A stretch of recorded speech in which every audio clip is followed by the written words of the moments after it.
the fuck was that ending? Come with me as I read Bury Your Bones in Midnight Soil. This is going to be a spoiler-free vlog, but I am not going to promise it's going to be lacking any chaos. It is going to be chaos. It is going to be completely unhinged, because the sound that emerged from my mouth when I found out Tor/Pam Macmillan, I think it's Tor in the US and Pam Macmillan in the UK, I'm a little bit confused on that. I'm just going on what NetGalley said. When they approved me for this arc, I literally died. I literally went, I ain't gonna get it. I had pre-ordered the ebook. Now I'm like, I need to cancel that pre-order because I own the fucking e-arc. Because I literally was like, they're not gonna approve me. And then lo and behold, I've been approved. I have read one chapter. Okay, right, I need to read this. So I have also been doing a reading journal for the books I'm reading as well, to help me kind of remember them, so I don't have to always go back and reread, because I don't always have time to reread books. I love to reread a book, but sometimes I'm like, I don't want to reread this book to reread a sequel, right? You with me? So I have been keeping a kind of reading diary, as you will. And literally the first part of the book I wrote as a quote, right? I'm going to read it to you now. This is not a spoiler, right? It's not even like the first chapter. It's like a preface thing. Anyway, it literally said, this made me feel like this is a book for me, because this V E Schwab has something about the way that she writes that is just so lyrical, but not overly purple. And that is what made me fall in love with Gallant so much. And Invisible Life of Addie LaRue is the way that it's told and the words that she uses. It's Anyway, bury my bones in the midnight soil, plant them shallow and water them deep, and in my place will grow a feral rose, soft red petals hiding sharp white teeth. Knowing this is about vampires, like lesbian vampires, I am losing my ever-loving mind already, and I hadn't even started the book. I was like, this book is my soul. This book is going to be my soul. So, I've read chapter 1. That is, Maria is the first character you meet, and I love her already. She is soft with sharp edges, stubbornness with being fierce in a subtle way that the men don't realise that she's manipulating them. I love her. Absolutely love her. And like, also the fact, there's different time. I've just realised there's different timelines, because Maria was 1529 and now this says Alice is 2019, which I just fucking love Maria already. And I'm like, with one chapter, you already got a man wrapped around your finger. You've done that. Coots off to you, Maria. Already. Alice is so relatable. Like, is it anxiety? I don't know, but I relate to her from the anxiousness, the parties where I'd huddle against a wall because it's people and I don't know how to act because it's too many people, and it's like, what mask am I putting on today? And I don't know, and that's kind of Alice. And then you go to drink and then you overdrink, and then you just, and the way V E Schwab writes some stuff is just sensual. And I am fucking here. I've seen chapter 3, title, name, and I'm immediately like, because of what happened in chapter 2, I'm like, I need to read this now. But it's also late and I need to have a shower. So I might have a shower and then come back to this and then try and peel myself away to sleep after another chapter. We will see. We will see. But so far, this is, I'm loving it. So, I'm currently 13% through this book, and already it's 10 to 10. I have an early day tomorrow, and apparently all I want to do is read. And I never knew that V E Schwab could hook me into a book so quickly with one character, and that character is Maria. Like, I met Lottie. She seems nice. I don't know much about her. I have a suspicion of something, but her chapter is very, very short. But Maria's chapters are long because they're in the past, and her, like, I don't know what it is with Maria and the fact that she is so strong. She's like steel, right? She's not going to break, and she's also not going to bend, but she finds her ways around doing things that are hampered by her just because she's a woman. Like, from her husband to... This happens early in the book, so I'm not considering this as a spoiler, but the way men treat other women, the way men treat her because she's a commoner and she's a woman and she can't read and she's just there to be objectified. She is there. There was literally a conversation Maria has. This is why I love Maria. Once her husband was done with her, she asks him, what does it like when you find your release? And he looks shocked. He looks horrified. He literally says the words, like, it is a man's job to find pleasure. It is your job to receive. And I am like sitting there like, V E Schwab has nailed what it was like to be a woman, to be somebody who endures and suffers and has no voice, has no agency, is there just because the man wants it and the man's whims. And she does it so goddamn well that I am sitting here eating this up. Like, Maria's chapters are long. There are breaks in each chapter, in her chapters, but they are long. And I'm sitting at like, it's 10 o'clock at night, but I am wide awake. I want to read. That's all I want, Maria. I want to hold her. I want to see her. I want to see her steel, her stubbornness, her sharpness, and the way that she bends and breaks her world around her to fit her own mold in the sort of parameters that she is allowed. And I just love it. I love it. I love it so much. But I need to go to bed. And my phone is about to die. So I'll see you on the next update. But what the fuck did I just read? And I'm loving Maria's chapters. I love her so much. Oh, I love her. But something happened and I just assumed it was going to go in this direction and it didn't. And I was like, oh shit, what is happening? So I just want to show you how stunning this book is, right? Like, I'm reading it on the Kindle app because the NetGalley app won't let me increase its font nor change the font. I can't do nothing, right? I can't. So, and the font is fucking, I'm going to show you, the font is fucking tiny. Look at that shit. I mean, I'm not really sure how tiny. Ignore the crack screen, okay? I bought this secondhand. The crack wasn't that bad. I made it worse. Fully admit that. But look at, like, it's tiny. I can't increase it. Pisses me off. But I like seeing the page number, and I'm on page 127 because I like percentages, but I like realistic page numbers better. Like what would be in a paperback, not an ebook page number, because those like 1,000 pages just for a 300-page book. I'm like, what are you talking about?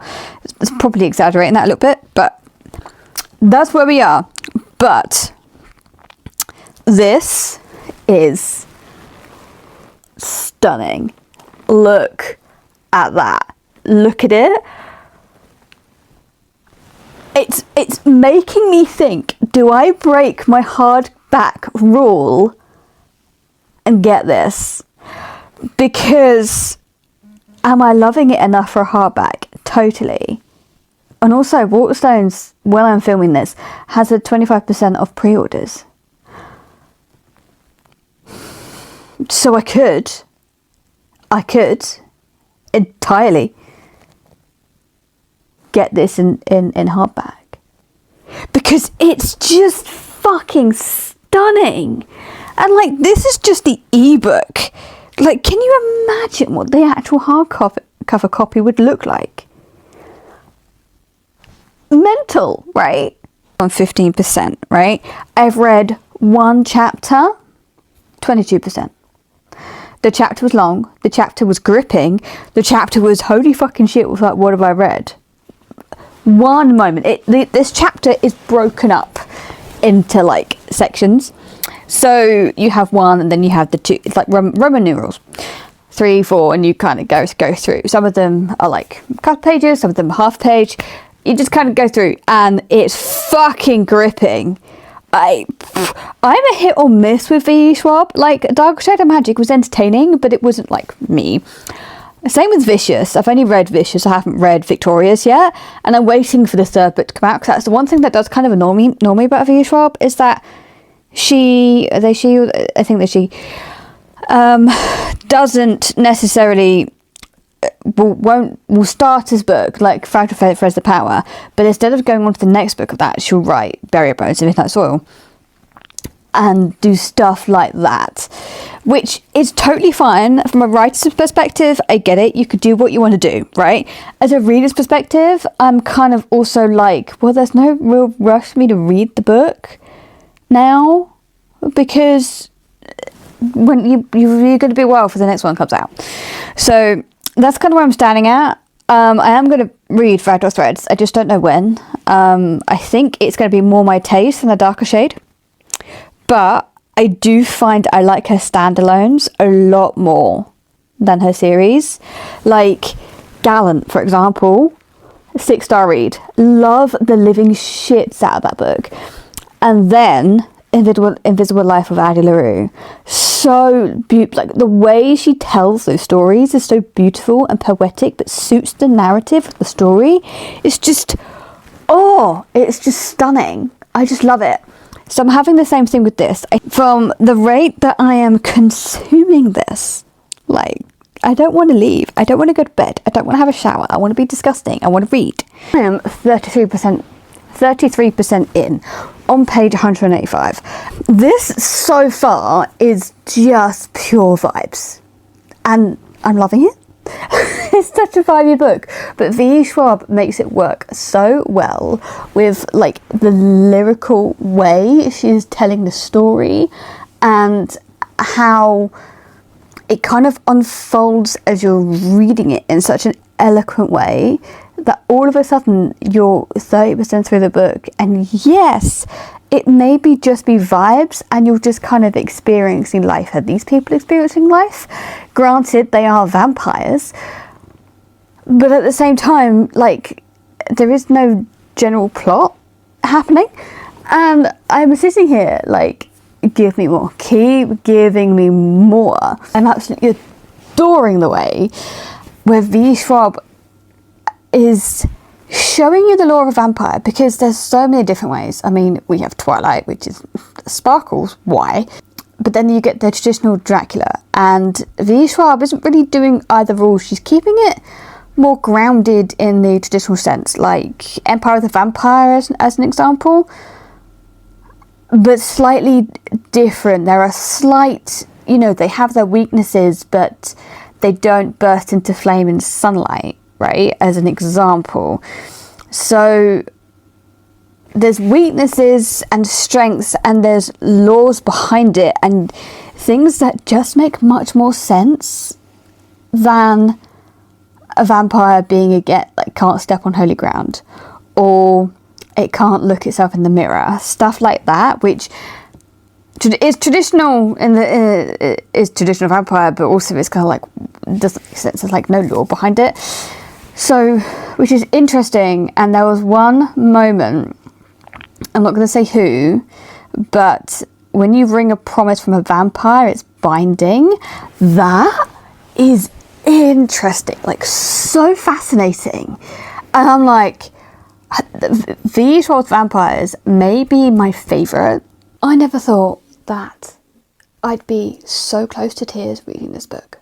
I'm 50% through at the moment, and V E Schwab has such a way of characters that come on the page so briefly and yet touch me so strongly that I'm sad when they leave the page. I'm not going to say much. I'm trying to be as vague as possible because I don't want to do any spoilers. But it's so beautiful and eloquent the way she writes, how she weaves these characters together, how these characters that come on the page are so strong and they touch me so well, and they wove around the main characters that we're seeing, that I'm left feeling bereft, left feeling sorrow, left feeling something's missing.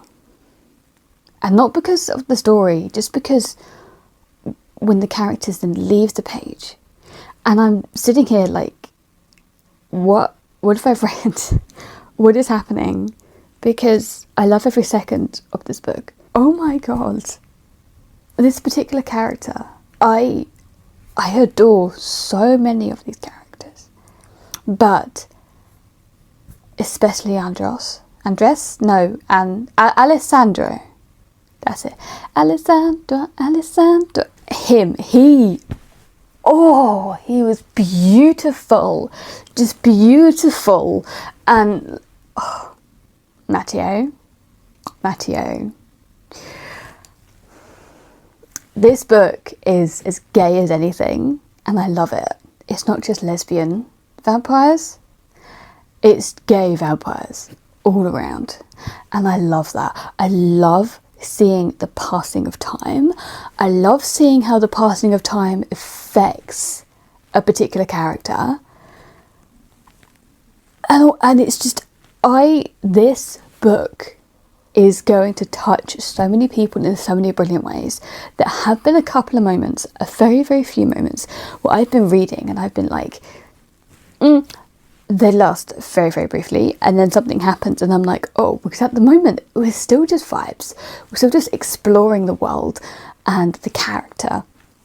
It's very much a character driven story, and if you need a bit more meat to your stories, a bit more plot, this isn't going to be for you. But at the same time, while I do like a really, really solid plot, I also enjoy a character story, and the way V E Schwab writes it, how things do happen around the character, but doesn't really seem to drive a plot in any kind of sense.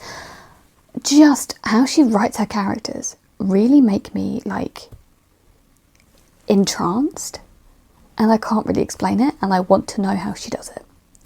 But Alys, we are now getting a little bit more of Alys. A lot of the page time is taken up by Maria, but Alys is coming on. She's unfolding more onto the page, spreading her wings, shall we say. Things are changing, things are growing with her very much internally, and I love seeing that on her perspective. This might live up to a 5-star read. It might. It's close. It's late, and I have finished Bury Our Bones in Midnight Soil, and I'm not gonna lie, I'm a little bit conflicted, just a little bit. The beginning of the book I enjoyed a lot more than the ending. And this is somebody who I didn't really want the book to end, but the more we get towards the ending, the more I was sort of feeling a bit, oh, okay, kind of feeling. Like, the characters are just impeccable, and it's just amazing. I just kind of felt like something was missing, especially from one of the characters, right? And because one of the characters is completely different in the beginning of the book to the end, and it's not like that's not the point, you know. I don't mind characters being different, but it's the way they were different and the reasoning behind they were different, which I'm not totally against the reasoning behind, but it just feels a bit like a scapegoat, right? And it just kind of feels like, I don't know, something was just missing there, right? But then the kind of resolution happens, and straight after, even though I felt like that resolution was a little bit too neat, right? We're coming up to it and I'm like, oh, this is a really good moment, it's really good tension, and it can go either way, and I kind of wanted to feel that fear that never came, right? As a reader, I wanted to feel that holy shit moment of whatever they were trying to do, because I'm being as vague as possible, because I don't want to put any hint of what's happening at the end. I want you to all go in as like blind, right? This is just my thoughts on, my feelings on it, shall we say. And so they're coming to the end, and there's things happening, and I was like, oh, this tension is building, and it is, and the tension is there, and it does work. It's not like it doesn't work at all. It does work. But what gets me is that it built and then never gave me that holy shit moment of fear, of where I'm sitting there like reading and glued to the page, like I could have put this book down. I could have put the book down at the end. I could have done. Like, I wanted to know what happened, but it wasn't so gripping that I was like, I can't put this book down. If somebody said, can you go do this? I'd go, oh yeah, sure, put the book down, I can walk away, right? But I only finished it because I wanted to finish it tonight, because I have another book I really, really want to get to. So, which says a lot, I guess. I wasn't the less pleased with the ending. But straight after that moment, I was like, oh, okay, right, cool. And like how they went about it was cool, okay? Like, but it was just the feeling of tension. So they just wanted something else, right? It just felt like a letdown, because it was building up, especially with one of the characters. You've been with them from the beginning. One of them you've been with for what feels like hundreds and hundreds of years. And then it just kind of, oh, okay, and I don't know, I just wanted something a bit more. But then directly after, something else happens, and I was like, oh, that piqued my interest. That was interesting. That was like what I wanted more. And this is about toxic lesbian vampires. So the premise of the book is there, and it's good. But I don't know, there's just something else that I just kind of felt was missing, like towards the end. But the thing right before the ending was really good, and how it ended was like, oh, okay, cool, yeah. Like, I'm talking about like the last line. I like that. It's nothing amazing, it's just how it was structured. And there was one thing between one of the characters, backstory, shall we say, that I knew. I saw that happening a mile off, and that particular character annoyed me to no fucking end. Not the main character, but a relation to her, shall we say, that I was just like, I like, annoyed me so much, and I just almost wanted somebody to actually stand up to this character and tell her what a bitch she is being and how selfish she is being. But there is also that caveat of this character was also dealing with grief in a really bad way and didn't know how to ask for help, and nobody knew how to help her. So there was that thing going on at the same time. There's nuance and complication things that's kind of going around this, so, which is fine, but it still doesn't mean that I don't like the character. I'm not going to lie, I didn't really like her, but the three main protagonists I did really like, especially Maria. I really like Maria, and seeing Maria and then seeing how a certain character ends up as you go through the book is a really good kind of showing on reasons of why people's behaviour are as they are, especially when you take into account of said person being like not human, as well, so which is really hard to grasp sometimes, because we are all human. So how can you grasp what it's like to not be human? And there's definitely, you know, selfishness going on through each of these characters. How somebody who is so selfish and doesn't want to be alone, but is also unwilling to do anything about the problem until the last moment, basically, until she discovers something and decides to use somebody else. I don't know how I feel about this book because of how conflicted I am with the ending. Like, I really enjoyed the beginning. I thought that mystery build and the toxicity of a couple of characters and relationships and the forced marriages of, like, Maria was forced into, well, not forced into, but, you know, like how men could just be men, and but also alongside of that, she is obviously a monster. Wow, a vampire. All of this going on, and she is probably still my favourite character out of this. Is probably Maria. The other two were good. Some of their storylines, like Lottie's storyline, I kind of felt dragged a little bit. I was like, you can kind of, you know, can we get to the point a little bit more here?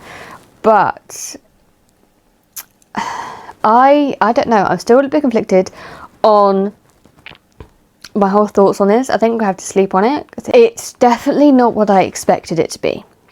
Like, even as I was reading this book, I was like, oh, this is kind of cool. But it still wasn't what I expected it to be. But then as I'm reading it, I'm kind of expecting it, but also not knowing what direction it's going to go. But I expected something completely different than what happened. And there were bits I loved about this book and bits I just kind of hated. And the ending, again, it just felt not rushed, but just lackluster. Just, oh, right. This is future Mair, editing Mair, coming in to say, I've slept on this many, many, many nights.